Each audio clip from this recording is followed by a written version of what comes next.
spent time with a person and made a mental note not to spend too much time with them in the future because you felt like they literally sucked the life out of you. On the contrary, you spend time with a few other friends and you feel so energized. You feel like your confidence got such a boost that you can go conquer the world. You know, Harvard did a study and concluded that our physical health is largely dependent on our relationships.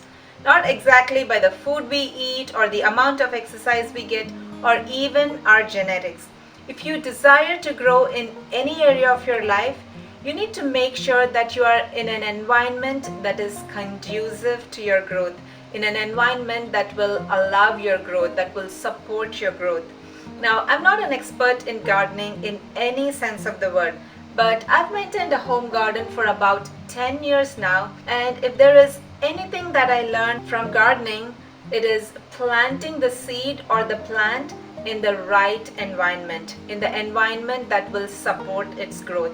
Otherwise, the plant will not grow or bear the amount of fruit that it is capable of producing. If you have ever felt like, man, this position that I'm in or this company that I'm working for does not allow me to grow, or there is absolutely no growth for me in this organization, I want you to keep watching, because in today's video, I want to show you 3 steps that will put you on a growth track so you don't stay in a place of stagnation.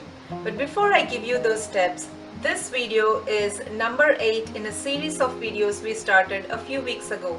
If you hadn't had a chance to watch them, I encourage you to go back and watch, because we've covered some really good and interesting topics that will move you from a place of stagnation and keep you on a track of taking action. If you do not want to be in the same place doing the same thing, you will want to change your environment, because your next in life is always connected to your now. What you sow now is what you will reap later.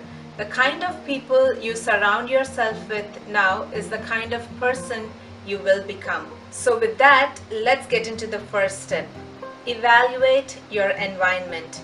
You can't escape from a prison if you do not know that you're in one. The first step to change is taken when you refuse to be the captive of the environment you find yourself in. I'm not just talking about the environment that you feel like you are undervalued, but I'm also talking about the kind of environments where you feel that you're absolutely the best. If you're at the top of your class all the time, then you're probably in the wrong class. If you're smartest in the group that you hang out with, then you're in the wrong group. The best place to learn is when others are ahead of you. At some point in every person's life, there comes a time when they need to change their surroundings in order to grow. Are you in a place where you are thinking seriously and considering changing your environment? Well, then you have to listen to this second step. The second step I named as change. If you're desperate to change your environment, you must also understand that it is important that you must change yourself. Here are 3 scenarios that John Maxwell writes in his book 15 Laws of Growth. If you change yourself but not your environment, growth will be slow and difficult. If you change your environment but not yourself, growth will be slow and less difficult. But if you change yourself and your environment, growth will be faster and it will be less difficult. There was a time in our family's life where we had to assess our environment. We had to ask ourselves, are we challenged enough? Are we doing enough things that are out of our comfort zone? What kind of people are we hanging out with? We had to realize that our network of friends influence so much of our thinking. Change who you hang out with. Are you involved with small thinkers who are such a drag? There's definitely truth in the saying that your net worth is equal to your network. Some of my friends requested that I make a video on how to deal with negative people. It is definitely hard if they're part of your family or someone you work closely with. To begin with, you can reduce the amount of time you spend around such people. Don't get me wrong, I'm not talking about loving them less. You just need to be more discerning about the time you spend with them and the things you share with them. Above all, I definitely would advise you to pray for them, asking the Lord to open the eyes of their understanding, that they would be set free from the spirit of negativity and allow the spirit of encouragement to take residence in their hearts. But until then, we need to be wise not to throw our pearls in front of pigs. Now, the third step in intentionally putting yourself in growth environment is Move forward in spite of criticism. Growth always comes when we take action. And guess what happens when you take action? You will get criticized. Surprise, surprise.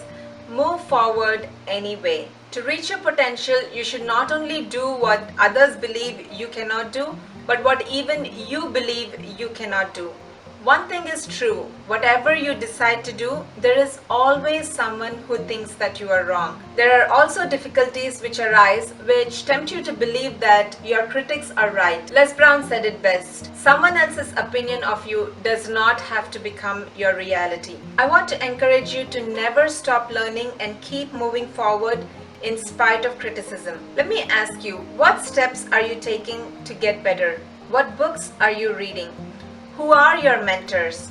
Are you enrolled in some courses? Who are you listening to lately? Who is speaking into your life? Who do you hang out with? And what do you talk when you hang out with your friends? Try and connect with someone who is 2 to 10 steps ahead of you. And before you pick a mentor, look at their results. Are they just talk or does it show in their life? You can find mentors in the pages of great books. Don't forget, your next in life is always connected to your now. So make sure that you intentionally put yourself in a growth environment. Thank you so much for watching. Be unafraid and you will become undefeated.